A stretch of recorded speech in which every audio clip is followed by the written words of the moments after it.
Maka dari itu mulai pada saat ini, dimanapun saudara berada, mari ambil satu keputusan untuk tetap berbuat baik. Meskipun perbuatan baik kita itu tidak dihargai, meskipun perbuatan baik kita disalah mengerti, ingat, motivasi kita berbuat baik bukan untuk orang senang kepada kita, tetapi agar orang lain melihat Tuhan kita, agar orang lain memuliakan Yesus yang kita sembah.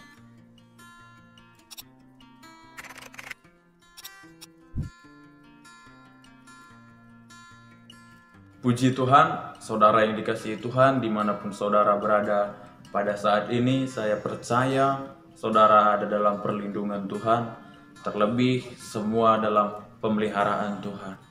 Bahkan saudara bisa menyaksikan video ini, itu adalah satu bukti penyertaan Tuhan, berkat Tuhan di dalam kehidupan saudara. Dan saya percaya lewat video ini, lewat firman Tuhan yang akan sama-sama kita bahas, ada satu rema yang mau Tuhan sampaikan kepada saudara, sehingga kita bisa bersama-sama belajar semakin hari menjadi murid, menjadi anak, menyenangkan hati Bapa. Tema firman Tuhan yang saya beri pada saat hari ini adalah jangan jemu-jemu berbuat baik.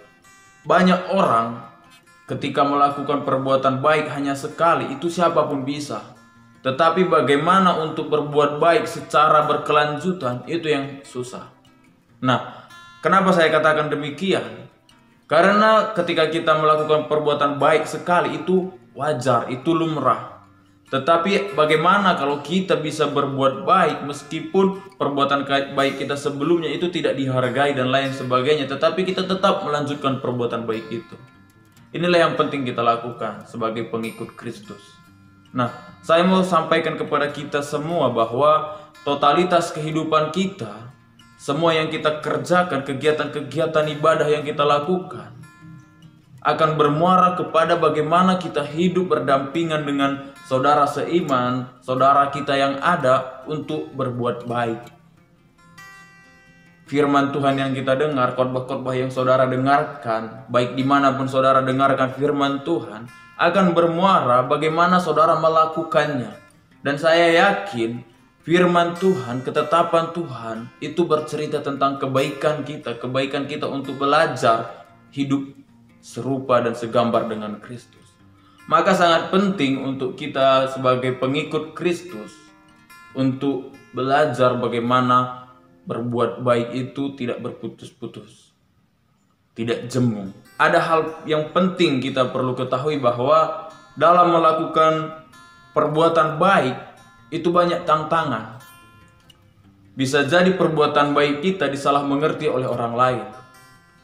Itu makanya di sini motivasi kita untuk berbuat baik itu sangat penting. Apakah kita berbuat baik agar orang lain berbuat baik kepada kita? Atau apakah kita berbuat baik agar dilihat orang dan lain sebagainya? Jika kita berbuat baik agar orang lain berbuat baik lagi kepada kita, salah, itu tidak saya katakan salah. Tetapi itu akan menimbulkan rasa kecewa dalam diri kita. Dan hal yang penting kita perlu belajar sebagai pengikut Kristus, yaitu bagaimana motivasi kita berbuat baik. Nah, saat ini kita akan belajar bagaimana pandangan sebagai pengikut Kristus untuk melakukan perbuatan baik itu. Mari kita baca di dalam Efesus pasal yang kedua ayat yang ke-10. Karena kita ini buatan Allah, diciptakan di dalam Kristus Yesus untuk melakukan pekerjaan baik yang dipersiapkan Allah sebelumnya. Ia mau supaya kita hidup di dalamnya. Nah, kenapa kita harus berbuat baik? Apa motivasi kita berbuat baik? Yaitu adalah di sini dikatakan kita berbuat baik berdasarkan apa yang dikehendaki Tuhan di dalam kehidupan kita. Ketika kita sudah memiliki motivasi ini, ketika kita sudah memiliki dasar bahwa kita berbuat baik bukan untuk kepentingan kita, tetapi untuk kepentingan kehidupan kita, bagaimana bisa berkenan kepada Tuhan. Kita harus sadar bahwa kita berbuat baik itu adalah perintah Tuhan. Itu adalah tindakan, itu adalah action yang kita lakukan untuk menyenangkan Tuhan. Sehingga bagaimanapun respon orang tentang perbuatan baik kita itu, kita tidak akan kecewa. Nah, inilah yang Tuhan kehendaki. Tuhan mau kita ini hidup di dalam kebaikan itu. Tuhan mau kita menghidupi firman-Nya itu. Karena saya percaya tidak ada firman yang tidak baik. Saya percaya setiap kebenaran Tuhan itu mendatangkan kebaikan dalam kehidupan kita. Dan dalam melakukan perbuatan baik itu seperti yang saya katakan tadi, bahwa akan banyak orang salah mengerti akan kebaikan kita itu. Itu makanya sangat penting untuk kita mengerti, untuk kita memiliki motivasi bagaimana berbuat baik. Nah, selanjutnya saya mau sharingkan bagaimana seharusnya kita berbuat baik itu. Ini adalah perintah Tuhan di dalam Matius pasal yang ke-5 ayat yang ke-16 dikatakan bahwa demikianlah hendaknya terangmu bercahaya di hadapan orang, supaya mereka melihat perbuatanmu yang baik dan memuliakan Bapamu yang di sorga. Di sini saya mau menekankan kepada kita semua bahwa tujuan utama kita berbuat baik untuk kemuliaan Tuhan.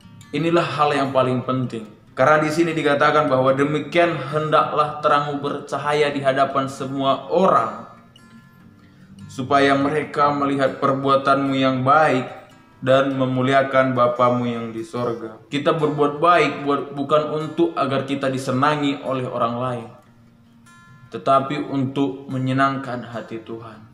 Saya mau katakan saudara yang baik, saudara yang dikasihi Tuhan, bahwa memberitakan Yesus yang paling benar itu, paling mudah itu, yaitu dengan tindakan kita, dengan perbuatan-perbuatan baik kita.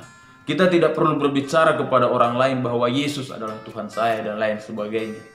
Salah, bukan salah. Tetapi alangkah baiknya ketika kita melakukan perintah-perintah Tuhan, kita mencerminkan bagaimana Tuhan itu, sehingga orang akan penasaran seperti apa Kristus itu.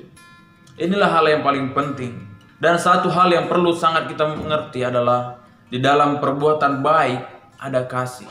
Karena sejatinya tidak ada orang bisa berbuat baik tanpa ada kasih. Maka dari itu mulai pada saat ini, dimanapun saudara berada, mari ambil satu keputusan untuk tetap berbuat baik. Meskipun perbuatan baik kita itu tidak dihargai, meskipun perbuatan baik kita disalah mengerti, ingat motivasi kita berbuat baik bukan untuk orang senang kepada kita, tetapi agar orang lain melihat Tuhan kita, agar orang lain memuliakan Yesus yang kita sembah.